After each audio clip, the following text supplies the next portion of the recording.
The silence in the mansion was a presence, thick and heavy, broken only by the whisper of a $500 bill being slipped under a china saucer.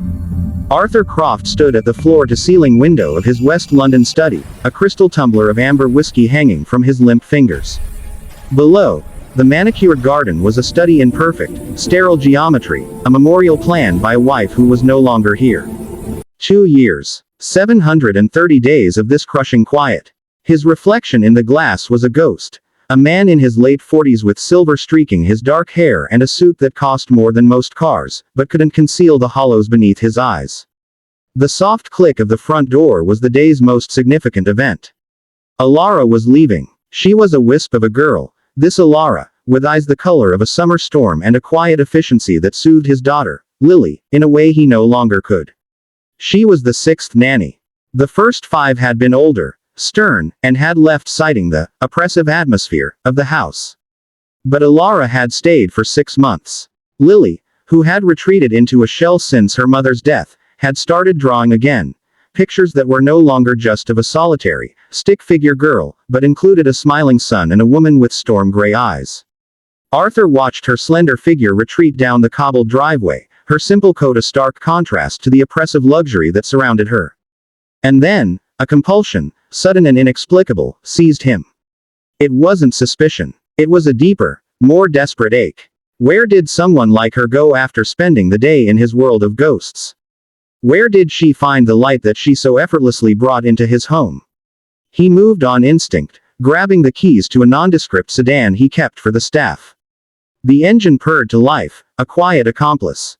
He followed her through the labyrinthine London streets, from the gilded cages of Kensington to the vibrant, graffiti-adorned arteries of Brixton. She moved with a purpose he envied, finally stopping at a small, unassuming community center tucked between a bustling market and a laundrette. The sign read, "The Hearth, a community hub." Curiosity burning a hole in his chest, Arthur parked across the street, the shadows swallowing his car. He watched her enter, and after a moment's hesitation, he followed, the scent of old books and cheap coffee replacing the familiar aroma of his house's lemon polish. He slipped into a back row of plastic chairs, his expensive shoes sticking slightly to the linoleum floor. The room was a kaleidoscope of humanity, elderly people, young students, tired-looking parents. And at the front, standing beside a small, makeshift stage, was Alara. But she wasn't the quiet, reserved nanny he knew. She was radiant. A man, handsome and warm-eyed, approached her, placing a gentle hand on her lower back. Arthur's jaw tightened. He was lean, dressed in worn jeans and a sweater, his laughter easy and genuine. A spike of something hot and ugly, jealousy, possessiveness, jabbed at Arthur's heart. So this is it, he thought, the bitterness of familiar taste. She has a life, a lover. She comes here to play house before she comes to mine. But then the man on the stage, the one who had touched her, tapped a microphone. "Welcome, everyone," he said, his voice rich and calming. "For those new to our grief circle, my name is Ben. This is a safe space. You are not alone in your pain." A grief circle. The words slammed into Arthur, knocking the air from his lungs. Ben continued, "I lost my sister to cancer 3 years ago. This group, and the woman who co-founded it with me, saved me." He smiled, and his gaze found Alara's. It wasn't the look of a lover, Arthur realized with dawning shock. It was the look of a fellow soldier, a deep, platonic bond forged in shared sorrow. Then Alara stepped forward. She didn't take the microphone, just stood before them, her small hands clasped.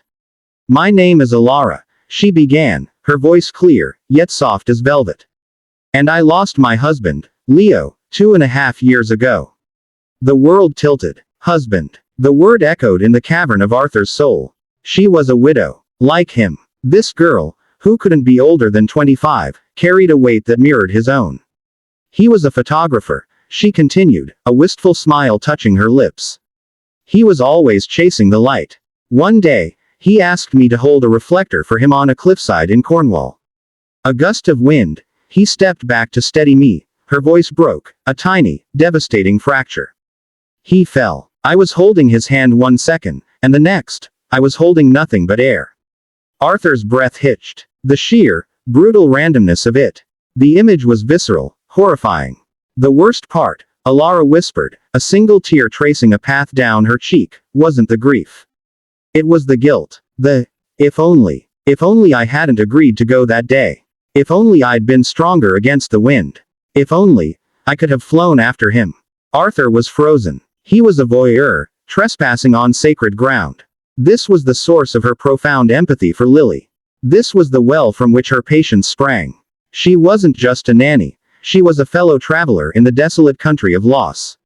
He watched her, this woman who tidied his daughter's toys and soothed her nightmares, and for the first time, he saw not an employee, but a person.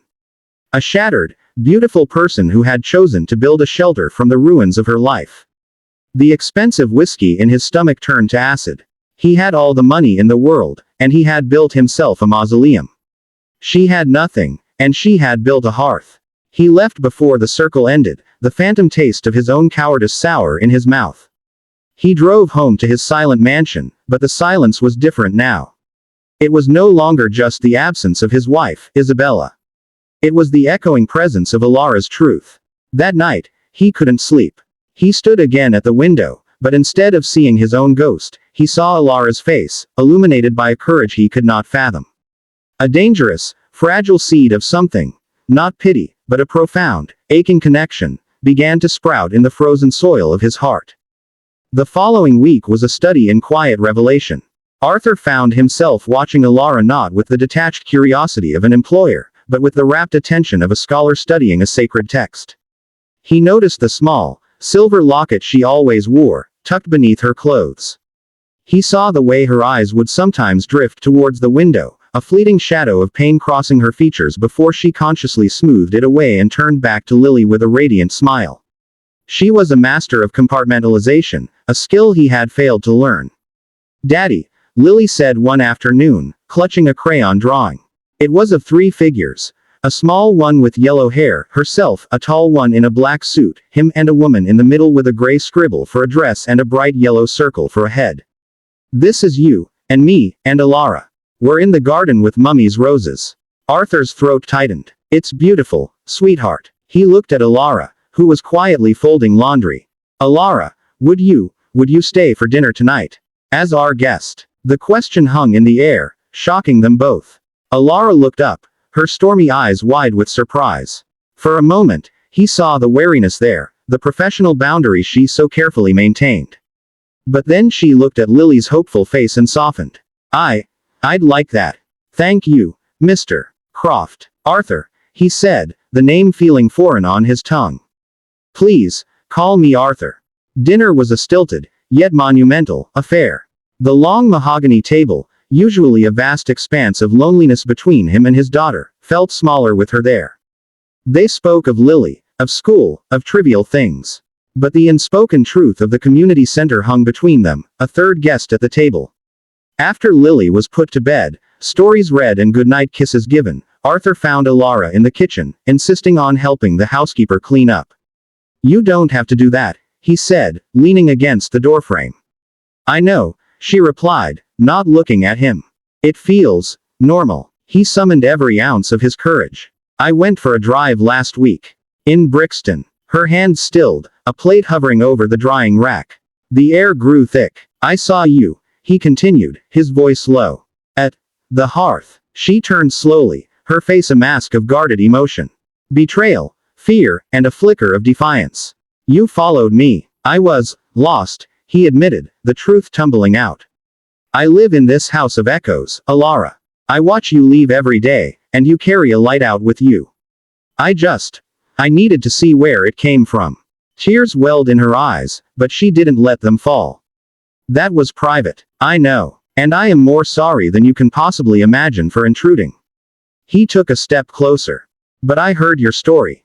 About Leo." A single tear escaped, tracing the same path it had in the circle. "You have no right." "I don't," he agreed, his own eyes burning. "But I need you to know that I understand now. I understand the depth of your kindness to my daughter. You see her loss because you live with your own. Every day." The fight seemed to drain out of her. She nodded, wiping her cheek with the back of her hand. "It doesn't go away. You just make room for it." They stood in the warm, dim light of the kitchen, Two widowed souls surrounded by the trappings of a life that didn't belong to either of them. The air crackled with a shared, painful understanding. Isabella, Arthur found himself saying, the name a rare and painful invocation. My wife. It was a long illness. Cancer. I had time to prepare, they said. But there is no preparation for that void. I failed her at the end. I was so focused on finding the next specialist, the next treatment, that I forgot to just be with her. The last thing she said to me was, Arthur, you're not listening. Alara's gaze was soft, full of an empathy that nearly undid him. Guilt is the ghost that outlives the person we mourn. In that moment, something broke open between them. The professional facade crumbled completely, leaving two raw, wounded people. He reached out, his fingers gently brushing against the silver locket at her throat. As this him, she flinched, a sharp, involuntary movement, and her hand flew up to cover his, not to push it away, but to hold it there. Her touch was electric. Yes, she whispered. He could feel the frantic beat of her pulse against his fingertips. He looked down at their joined hands, then into her eyes, and the world narrowed to this single, charged point. The years of loneliness, the crushing grief, the unexpected connection, it all crested into a wave that overwhelmed his better judgment. He leaned in, and she met him halfway. The kiss was not gentle. It was desperate, a collision of two starving people finding a fleeting, shocking sustenance. It was salt and tears and years of silence, a beautiful, terrible mistake. For a few heartbeats, they were not a millionaire and his nanny, not two widowers bound by sorrow. They were just a man and a woman, clinging to a moment of feeling. They broke apart, gasping, staring at each other in horrified wonder. Alara's hand flew to her lips. I shouldn't have, Arthur stammered, his mind reeling. No, she whispered, her voice trembling. You shouldn't have. She fled, grabbing her coat and rushing out into the night without another word. Arthur stood alone in the vast, silent kitchen, the ghost of her taste on his lips, the warmth of her hand still seared into his skin. He was elated and devastated, consumed by a hope so terrifying it felt like a new form of grief. The next day, Alara didn't come. A frantic call to her phone went straight to voicemail. Panic, cold and sharp, gripped him. He had ruined it. He had destroyed the one good thing in his and Lily's life with his selfish need. By the afternoon, he was desperate. He drove to Brixton, to the hearth. Ben, the man from the grief circle, was there, arranging chairs. I'm looking for Alara, Arthur said, his voice strained. Ben's friendly face hardened. She's not here. And she asked me to give you a message if you came. He handed Arthur a sealed envelope, his expression unreadable. Arthur's hands shook as he tore it open. It wasn't a long letter. Arthur, last night was a mistake. A beautiful, human mistake, but a mistake nonetheless. I cannot blur these lines. My place is with Lily, as her nanny, but I need a few days to gather myself. There's something you need to see. Something I should have shown you a long time ago. Go to the National Portrait Gallery.